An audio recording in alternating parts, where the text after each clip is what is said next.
great. This is a great support. This is wonderful.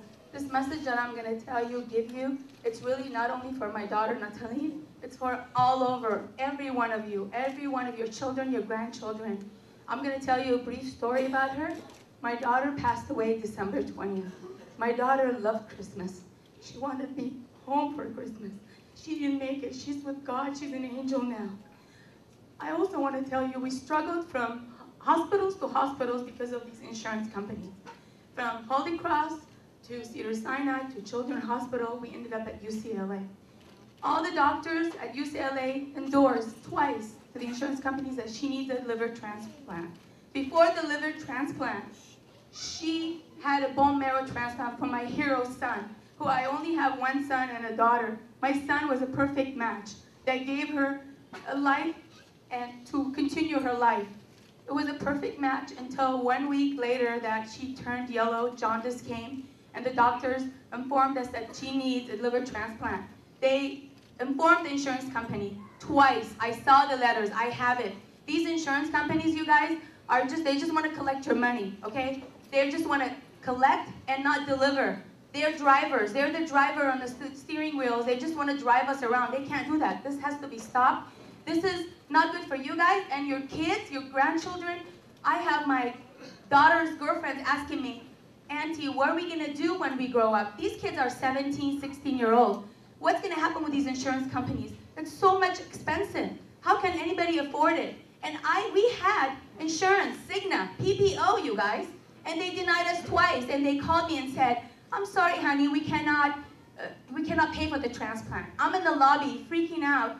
I'm nervous, I'm having anxiety attacks, and imagine a mom here would hear her daughter cannot make it because of that. I even told them it was hard for me to say, you mean my daughter can die and you guys are not going to pay for the transplant? You know what the answer was? I'm sorry, honey. This is a true story, you guys. And like our Senator Edwards said, that I am not a public speaker. I'm a mom, and I'm supporting my daughter, and all of you guys. This could happen to any of you. And when we start talking about this, we went to Glendale, California, where Cigna headquarters is. We had hundreds of people supporting us, her youth federation, Armenian Youth Federation, our church, our community, and then they said it's an exception for Nataline. Why Nataline only? Why not anybody else that was dying at the hospitals? Why just my daughter? Why is that?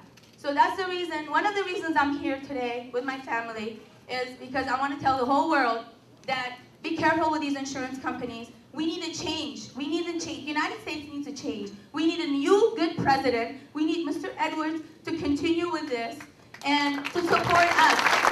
We must have to trust. We have to have a trust.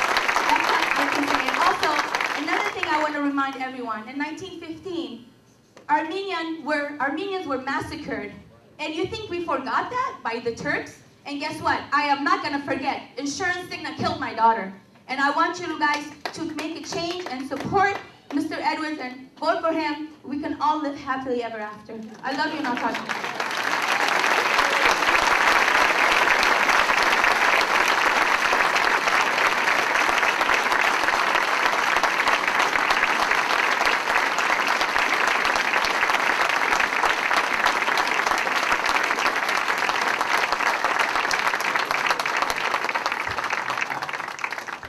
It takes an amazing amount of strength to be able to come and speak on her daughter's behalf and on behalf of your children under these kind of circumstances.